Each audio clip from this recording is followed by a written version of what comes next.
Hey everybody, welcome back to Leosophy. This is the third installment of the disease series, and I'm going to be talking about parasites. A lot of people don't think of parasites when they think of disease. In fact, when people think of parasites, they tend to either think of tapeworms or just low hygiene scenarios, but parasites are actually pretty dang common, namely because it's a pretty broad concept.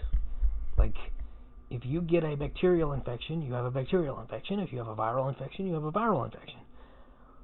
But if you have anything else, it's pretty much classified as a parasite. So a parasite can be an animal, it can be a fungus. Theoretically, I suppose it could be a plant, but I just don't know of any plant parasites that infect humans. Or it could even be a monocellular organism. And that's really the big one that I wanted to talk about, because people generally do not know what malaria is. And I'm here to tell you it's not a bacteria and it's not a virus. It's a protozoan, which means it's a parasite, which means that the most biggest cause of unnatural human death in terms of disease, in terms of any organism actually, is a parasite. It's a protozoan called malaria. So I just think that's worth mentioning, because when one of my episodes I mentioned the animal that kills the most people. I mentioned that everybody's scared of sharks and snakes, but honeybees and the allergic response to them, as well as other hymenopterans, cows, because cows are big and strong and we have to work with them because that's where a lot of our food comes from, and most notably mosquitoes. That is the biggest cause of human death in terms of another organism in the world. And malaria is the leading cause by an astronomical margin. I mean, it's hard to even contemplate how big a margin. And it's caused by a parasite. And so it's not even really, people blame the mosquitoes, but they're just the vector. Really, it's the protozoan called malaria that kills people. And if we think back, everybody talks about the Spanish influenza, but the biggest cause of death in human history in terms of disease was the bubonic plague, the Black Death. Well, how was that transmitted? People say rats, but it really wasn't rats. It was fleas on rats. Technically it was it was a bacterial infection, that's right. But still, even though it was a bacterial infection, it was transmitted to humans via fleas. What are fleas? They're an invertebrate, they're an insect, but they're a parasite. So the reason I'm mentioning all this is because in all of our doomsday style scenarios where we talk about an illness that just absolutely wipes people out, we always think of a virus. That's almost invariably where people think, because viruses are kind of scary. There's something about them that, I guess because they're not considered alive and because their transmission and their mutation rate is so great, that we tend to think of viruses. Also, they're very easy to engineer compared to other organisms. But they're not the leading cause of death in terms of illness. Really, parasites are what should be in the movies. I can only think of one fictional account. This is just me personally, but I can only think of one fictional account of a non-parasitic, or of a parasitic rather, doomsday agent, and that would be The Last of Us. What's that disease called? It infects invertebrates in South America. Cordyceps. Yeah, cordyceps. Actually, now that I think about it, cordyceps is actually found all over the world. Because I know in traditional Chinese medicine they use a cordyceps that infects caterpillars as an asthma treatment.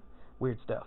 But where I'm going with this is, it's weird that we don't think of parasites more in that sense, because they've been some of the most devastating, either as vectors or as the actual contagion means of causing just massive, wide-scale human death.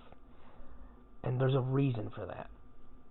Parasites are generally, malaria is an exception there, parasites are generally much bigger than bacteria or viruses. In fact, they're usually multicellular. very occasionally, in case of malaria, like I said, do you have a monocellular parasite. But usually they're an animal, like an annelid, aka a worm, or some sort of insect, botfly larvae come to mind, or a fungus. And it doesn't have to be the scary cordyceps scenario. If you've ever had athlete's foot or tinnitus barba or just any number of those minor ailments. What's that one that makes your toenails yellow? Ugh. I had ringworm once. I got it, and it's funny enough, I got it because I'm such a germaphobe. I actually used a public restroom's door. I used my elbow to open the door, and then I ended up with ringworm on my elbow. So yeah, I know that's TMI, but I'm just saying it's a common thing. Fungal parasites are very common. Up until the 20th century, and even well into the 20th century for a lot of the United States, and even now a lot of the world, annelid parasites and insect parasites are still very common. And we often overlook the ones that are just the most ubiquitous where we are, because when we think of parasites, we tend to think of like a tropical worm or something.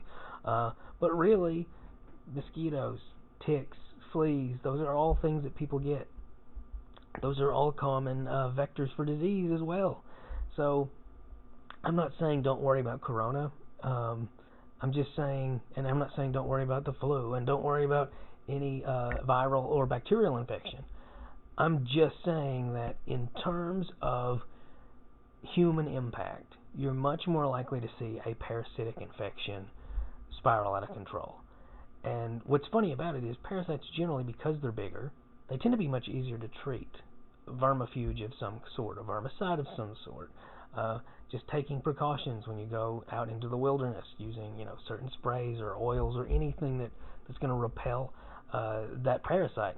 There's a lot of things that you can do. It's much easier to treat a parasite than it is a bacterial or viral infection, especially viral, because there's no medicine that usually treats viruses outside of the occasional vaccine.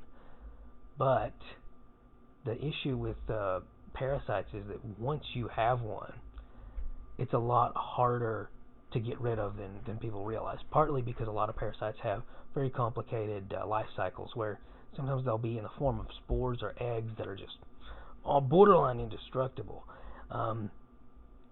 This is a silly thing to mention, but I can't talk about parasites without telling people, if you're interested in learning more, like really this is like a less than 10-minute video probably. It's not going to be the best way to really educate yourself on parasites, but there's a show, I don't know if it's still even on the air, but I know you can find it somewhere, called Monsters Inside Me, and it is absolutely terrifying, and it will definitely make you paranoid about parasites. And in many instances, the person being interviewed or whatever, if they're actually interviewing them for the show, they're probably going to be okay. But a lot of times they're talking about the person without talking to them, and you're like, why is this? Why are they using an actor? What's going on? And then you come to the end of the episode, and this, developed nation person who just happened to walk under the wrong tree at the wrong time is dead. It does happen. And so that one of the things I wanted to talk about with regard to parasites, there's not a lot to cover simply because they are so diverse. I mean, really, it's a very broad umbrella term for things that aren't viral or bacterial.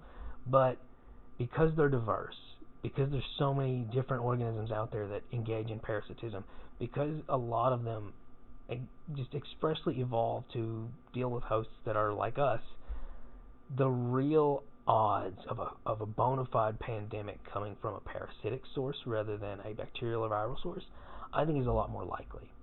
So, yeah, next time you hear about the flu, pass it off. Just wash your hands.